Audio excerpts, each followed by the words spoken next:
दोस्तों, आज के समय में जब सब कुछ इतनी तेजी से भाग रहा है, तो इस भाग दौड़ भरी जिंदगी में सुकून के 4 पल बांटती हुई शराब, या अंग्रेजी में कहें तो ज्यादातर व्हिस्की, इंसानों की जिंदगी में करीब करीब अमृत का ही रोल अदा करने लगी है। थकी हुई जिंदगी में आराम के वास्ते, या कह लें कि स्ट्रेस को रिलीज करने के लिए लोग 30 ml हल्की भूरी व्हिस्की को शीशे के ग्लास में पलटकर उसमें आवश्यकता अनुसार पानी और सोडा मिलाने के बाद कूल बनने के लिए 4 आइस क्यूब डालते हैं और बड़ी ईमानदारी के साथ एक एक घूंट में तोड़कर पी जाते हैं। लेकिन अब जरा सोचिए, कितने सुकून को इंसानों तक पहुंचाने वाली ये व्हिस्की आखिर बनाई कैसे जाती है और कितना मुश्किल होता है फैक्ट्री में व्हिस्की बनाना।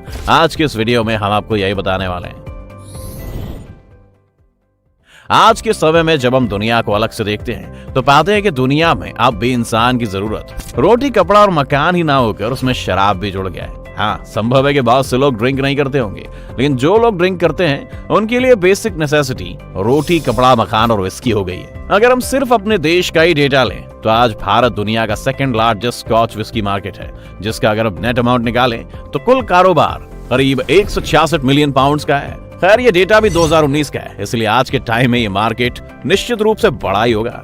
वैसे बात अगर व्हिस्की की कर रहे हैं तो सबसे पहले अगर इसकी हिस्ट्री पर जाएं तो आप पाएंगे कि व्हिस्की की खोज किस एक इंसान ने की थी। इस बात का तो कोई प्रूफ नहीं मिलता है, लेकिन हमें ये जरूर पता है कि इसका आविष्कार कहीं ना कहीं चाइना में हुआ था। कुछ लोगों ने इसके आविष्कार का श्रेय चाइनीज मंक को दिया है, जहां लिक्विड अनाज को सड़ाकर बनाया जाता है और उसे कहीं ना कहीं दवाइयों के तौर पर इस्तेमाल में लाते थे।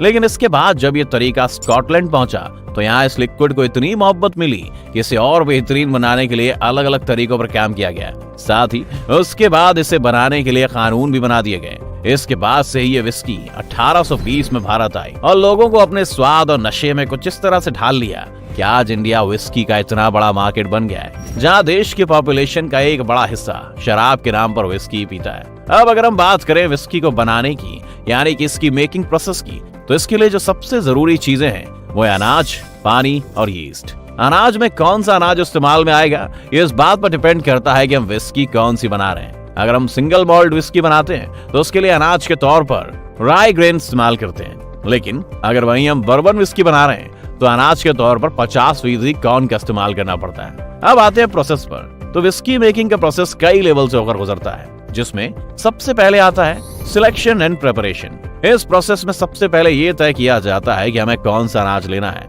और उसका गुणवत्ता स्तर क्या होगा, ये सब डिसाइड किया जाता है। साथ ही पानी में कौन कौन से मिनरल की मौजूदगी होनी चाहिए, इस बात का भी ध्यान रखते हैं कि अगर पानी में लाइम मौजूद है तो वो व्हिस्की मेकिंग प्रोसेस को काफी आसान कर देता है। इसके बाद हम आते हैं मॉल्टिंग प्रोसेस में। इस प्रोसेस को अगर पहले एक साइंटिफिक काम से समझें तो इसका मकसद होता है इस्तेमाल में आने वाले अनाज के एंजाइम को प्रोड्यूस करना, क्योंकि ये वही एंजाइम होते हैं जो अनाज में मौजूद स्टार्च को सेल्यूलोज शुगर में बदलते हैं। इसके लिए सबसे पहले अनाज को पानी में एक बार भिगो लेते हैं। वजह सिर्फ ये कि उसे फिर दोबारा भिगो सके।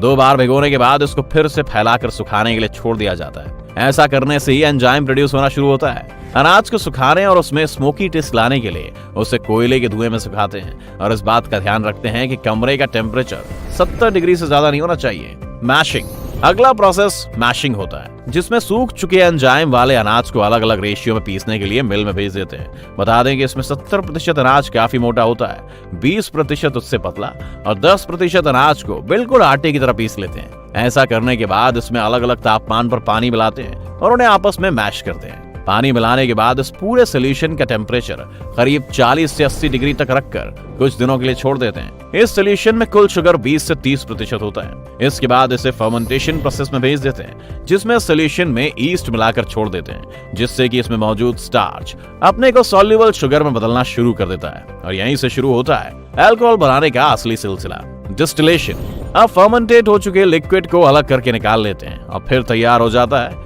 एक तरह का रॉ अल्कोहल, जिसे अगर बिना डिस्टिलेशन के इस्तेमाल में लाया गया तो ये सिर्फ जहर का काम करता है, क्योंकि इसमें जरूरी एथेनॉल के अतिरिक्त जानलेवा मेथनॉल भी मौजूद होता है। इसीलिए अब इस जहर से व्हिस्की, या कह लें कि इथेनॉल को निकालने के लिए इस लिक्विड को कॉपर के बड़े बड़े कंटेनर में भरकर रखते हैं। क्योंकि इथेनॉल 70 से 80 डिग्री पर ही इवेपोरेट होना शुरू हो जाती है और भाप बनकर ऊपर उठने लगती है, इसीलिए इसे इस टेम्परेचर पर गर्म करते हैं। फिर जैसे ही इथेनॉल भाप बनकर ऊपर उठती है, उसे एक पाइप के माध्यम से दूसरे कंटेनर में भेजते हैं, जहां इसे ठंडी हवा से होकर गुजारते हैं, जिससे कि इथेनॉल ठंडा होकर लिक्विड का फॉर्म ले लेती है। और इस तरह से जो लिक्विड बाद में हमें मिलता है, हम उसमें चेक करते हैं कि अल्कोहल सिर्फ 40 से 60% ही हो।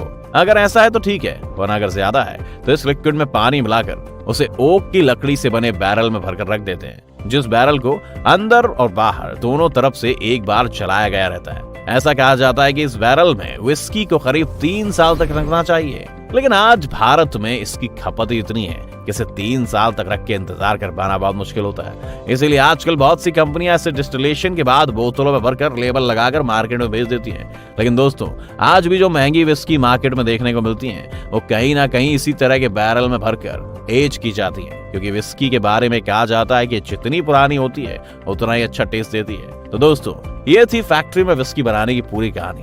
अब अगर विस्की के बारे में आपको थोड़ी और जानकारी दें तो ये कहा जाता है कि विस्की का एक शॉट डेली लेने से बॉडी में बहुत से डिसीज कंट्रोल में रहते हैं। इसलिए जरूरी है कि विस्की जैसे भी पी जाए, लेकिन उस पर कंट्रोल नहीं खोना चाहिए। तो दोस्तों, अगर आप ड्रिंक करते हैं तो आपकी पसंदीदा विस्की कौन सी है, हमें कमेंट करके जरूर बताएं।